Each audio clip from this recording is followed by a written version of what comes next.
kalau kita berbicara pilpres, tentu ini kita harus berbicara hasil dari pemilihan legislatif di April 2014 nanti.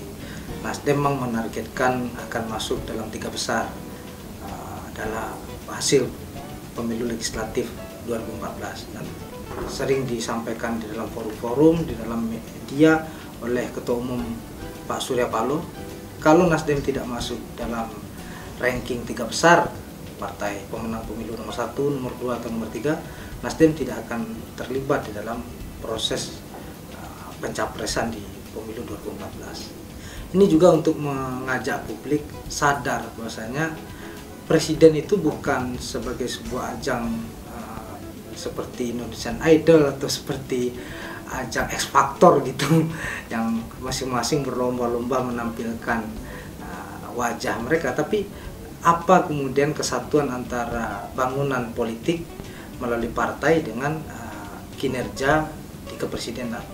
Nah, inilah yang ingin dilakukan Nasdem dengan hal yang ingin kita sampaikan, yaitu cara baru berpartai. Jadi kita tidak hanya kemudian ikut pemilu lalu kemudian meramaikan pasar malam, tidak. Kami ingin sebagai partai baru dan cara baru berpartai, kalau tidak masuk dalam ranah 3 besar, maka kami akan berpikir ulang untuk memajukan calon presiden dari Partai Nasdem.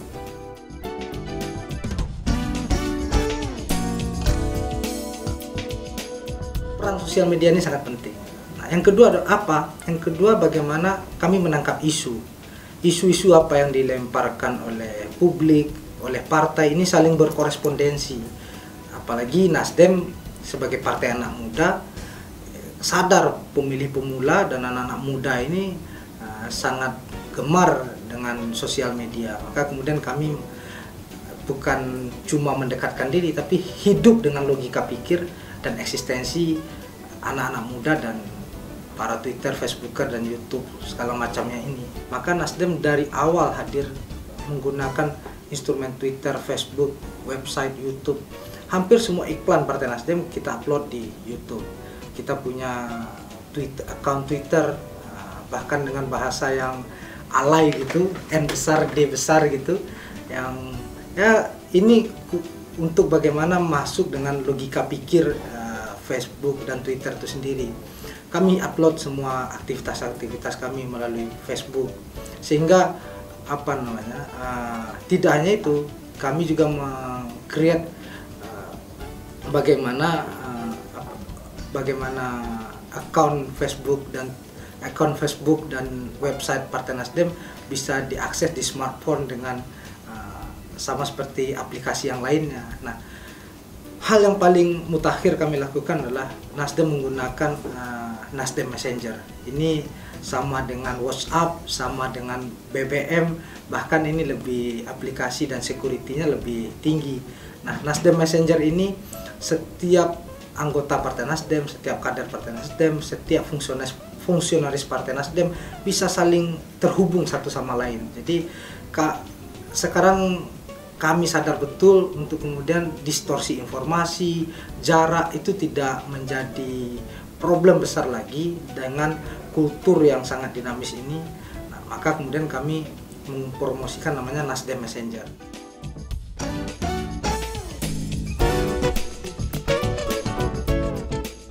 Nasdem sebagai partai baru intensif melakukan sosialisasi ke semua lapisan.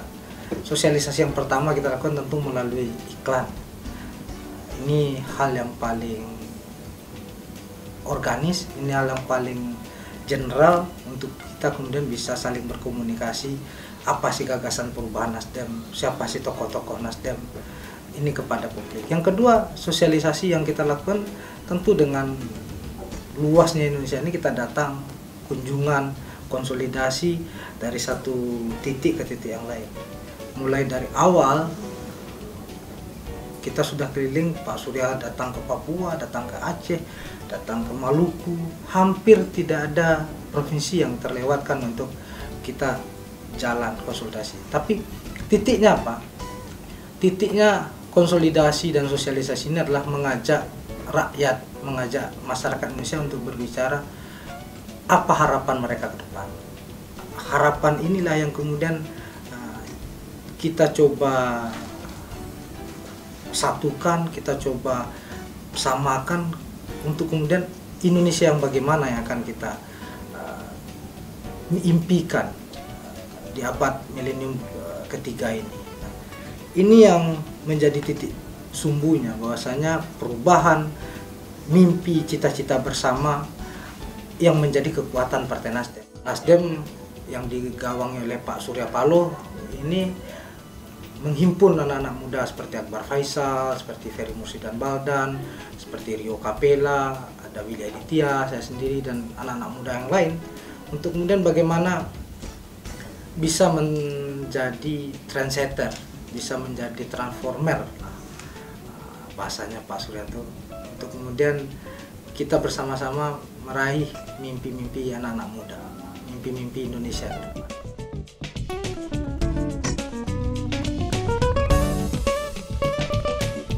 Ya, kalau tokoh banyak ya, Nasdem memiliki Pak Surya, Nasdem memiliki Pak Hendy Hartono, Nasdem berhubungan baik dengan Yusuf Kalla, dengan tokoh-tokoh muda lainnya gitu. Nah, seperti yang saya tegaskan di awal tadi, Nasdem ingin menghadirkan sesuatu hal yang baru. Pak Surya adalah orang yang saya pikir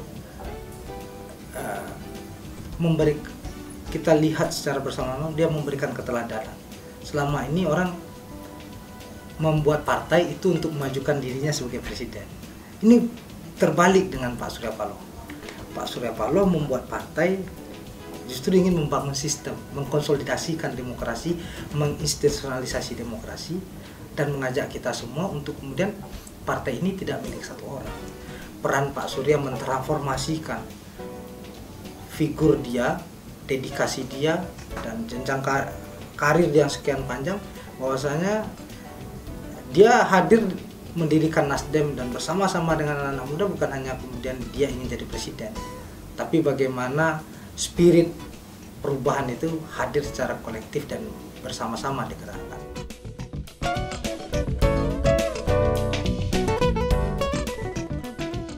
Saya melihat figur Pak Surya sebagai seorang yang pemimpin yang otentik. Apa itu pemimpin yang otentik? Adalah orang yang hadir dengan suatu jejak rekam yang jelas.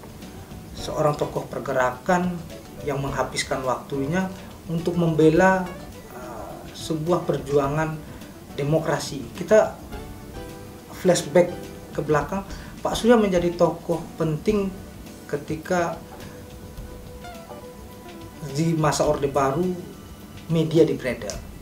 Pak Surya melalui harian prioritas waktu itu mempelopori kebebasan pers. Yang kedua, dia juga orang yang memberikan porsi kepada anak-anak muda cukup besar. Dia mendirikan organisasi, dia seorang organizer, dia seorang organisatoris yang mengorganisasikan pikiran-pikiran dia dengan sebuah organisasi untuk kemudian melahirkan sebuah proses dialektika secara bersama-sama. Nah, inilah otentisitas. Jadi sampai hari ini Pak Surya nggak pernah beriklan. Kita lihat banyak tokoh-tokoh beriklan di televisi, di mana-mana untuk membangun kepribadiannya, untuk maju jadi presiden. Ini terbalik dengan seorang Surya Paloh. Seorang Surya Paloh, kalau kita lihat, dia tidak mau pusing dengan hal itu. Dia mengambil jalan sunyi, bahwasanya dia membangun organisasi kemasyarakatan Nasional Demokrat, dia mendirikan Partai Nasdem untuk semata-mata pengabdian. Oh, dia punya interest, ya, interest Indonesia yang lebih baik. Dia punya kepentingan, iya, bagaimana sistem perpolitikan Indonesia yang lebih sehat. Tapi tidak semata-mata hanya berhenti kepada dirinya mau nyapres.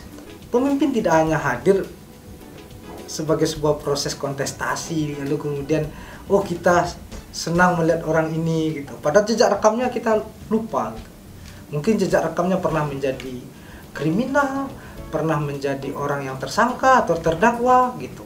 Nah, ini yang menjadi catatan penting bagi pemilihan presiden Indonesia di 2014. Karena tidak mungkin kita memanen hasil yang bagus kalau dari bibitnya pun sudah busuk. Nah, kita butuh track record, kita butuh jejak rekam, dan kita butuh dedikasi, integritas, loyalitas dia terhadap Republik ini. Nah, ini yang dilihat, ini yang ditunjukkan oleh seorang Surya Paloh.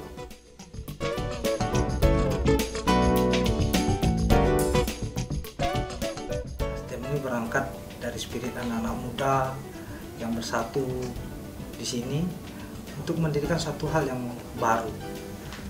Partai Nasdem inilah yang memiliki visi restorasi Indonesia, gerakan perubahan restorasi Indonesia. Secara sederhana, apa itu visi Partai Nasdem? Itu mengembalikan tujuan kita bernegara.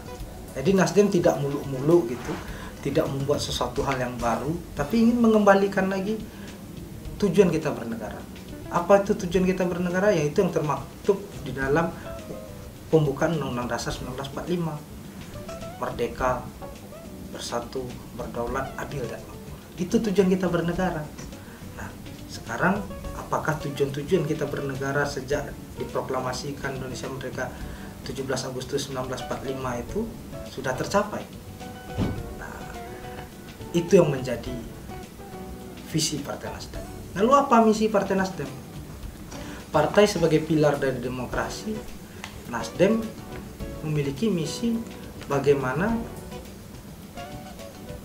peran pemerintahan yang ada di dalam Undang-Undang Dasar 1945 itu dijalankan. Jadi siapapun pemerintahannya, wabil khususnya Partai Nasdem, tentu harus menjalankan amanat konstitusi itu. Apa itu fungsi dari pemerintahan? Yaitu melindungi segenap tumpah darah Indonesia, memajukan kesejahteraan umum, melindungi rakyatnya, ikut terlibat dalam perdamaian dunia. Nah, ini yang menjadi misi dari Partai Nasdem. Jadi partai ketika dia dipilih oleh rakyat dan kemudian dipercaya oleh rakyat untuk memimpin sebuah pemerintahan, dia harus menjalankan fungsi itu. Bukan hanya fungsi klise-klise, tapi bagaimana rakyat benar-benar merasa dicerdaskan, rakyat merasa benar-benar dilindungi, rakyat benar-benar merasa ada tempat mereka bersandar. Nah, inilah yang menjadi pokok dari restorasi Indonesia itu, yaitu mengembalikan spirit, mengembalikan cita-cita, mengembalikan mimpi-mimpi para pendiri Republik ini yang ada dan sudah baku di dalam Undang-Undang Dasar 1945 itu. Untuk melaksanakan mimpi-mimpi itu tentu butuh sebuah perubahan, butuh sebuah gerakan. Di Indonesia ini secara sederhana gerakan itu bisa lahir oleh anak-anak muda. Kita lihat Bung Karno, kita lihat Hatta, kita lihat Suhogi, kita lihat 98 gitu. Itu semuanya aktornya anak-anak muda. Nah, makanya anak-anak muda di Indonesia harus mampu menyatukan dirinya, terlibat dalam peristiwa-peristiwa penting, khususnya pemilu. Khususnya lagi bagaimana terlibat dalam Partai Nasdem untuk bersama-sama menggelorakan perubahan ini. Untuk kemudian perubahan ini tidak milik satu golongan atau satu kelompok saja, tapi perubahan ini milik kita semua.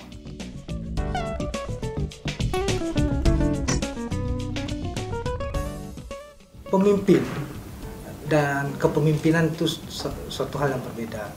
Orang bisa aja terkenal, orang bisa aja hebat, tapi apakah dia punya kapasitas leadership? Apakah dia punya visi yang panjang ke depan? Dan apakah dia memiliki mimpi yang besar? Kita butuh pemimpin yang otentik ini. Indonesia butuh pemimpin yang apa adanya.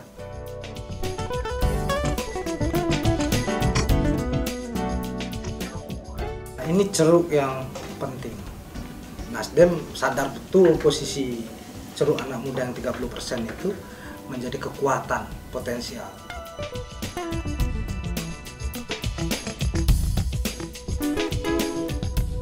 Nasdem menggarap segmen ini tidak hanya melalui melalui iklan, melalui kampanye saja, tapi kita membuatkan beberapa skema secara spesifik. Ada skema organisasi-organisasi kepemudaan, ada Garda Wanita, Garda Pemuda, bahkan ada Liga Mahasiswa Nasdem. Satu-satunya partai yang memiliki organisasi kemahasiswaan itu Partai Nasdem, untuk menggarap betul secara khusus. Habis itu kita juga mempromosikan pemuda Nasdem. Kita mengajak mereka untuk terlibat di dalam duta-duta Nasdem, mempromosikan keilmuan, mengajak mereka pelatihan-pelatihan, ada pelatihan jurnalistik, ada pelatihan mikrokredit dan lain sebagainya. Ini yang menjadi sebuah tawaran baru. Yang paling pamungkas adalah sebuah tagline itu, perubahan. Nasdem 70% dari muka atau wajah caleg-caleg DPR RI, DPRD provinsi dan DPRD kabupaten kota yang ditawarkan Nasdem itu wajah baru semua dan mayoritas anak-anak muda. Jadi pemilih pemula ini kita menjadi kekuatan Nasdem tidak hanya secara segmentasi, tapi dia benar-benar menjadi spirit, roh dari gerakan perubahan itu sendiri. Jadi kalau gerakan perubahan itu isinya nggak ada anak-anak muda, nah itu sama aja ibaratnya mobil tanpa bensin gitu, nggak bisa jalan. Nah, itulah kekuatan anak-anak muda itu. Bung Karno acap kali mengatakan, beri aku 1000 orang tua akan ku cabut semeru dari akarnya, tapi beri aku 10 anak muda akan ku goncangkan dunia. Nah, ini sebuah representasi yang benar-benar anak muda ini nggak bisa diam-diam saja, atau dia tidak bisa dimobilisasi saja. Bisa aja orang mau mobilisasi anak-anak muda gitu, konteksnya harus mengorganisasikan anak muda. Nah, di sini Nasdem sadar, percaya kami hadir untuk kemudian bersama-sama anak-anak muda. Saya sebagai salah seorang representasi anak muda di Nasdem ini mengajak teman-teman yang lain bagaimana bersama-sama, sekecil apapun kontribusinya. Kita bicara yakin, ya dia berbicara dalam real politiknya kan, tentu kita bicara efektivitas dan efisiensi dari strategi itu. Sejauh ini rata-rata pengurus Partai Nasdem di hampir setiap level itu anak-anak muda semua. Tadi antusiasme itu ada. Bahkan dengan program Duta Nasdem itu anak-anak SMA, itu Duta Belia Nasdem gitu, itu antusiasmenya tinggi. Ini yang yang mengisi hari ini ruang-ruang di dalam Partai Nasdem. Memang belum bisa kita tarik secara angka, tapi Nasdem satu-satunya partai yang menghadirkan caleg mahasiswa.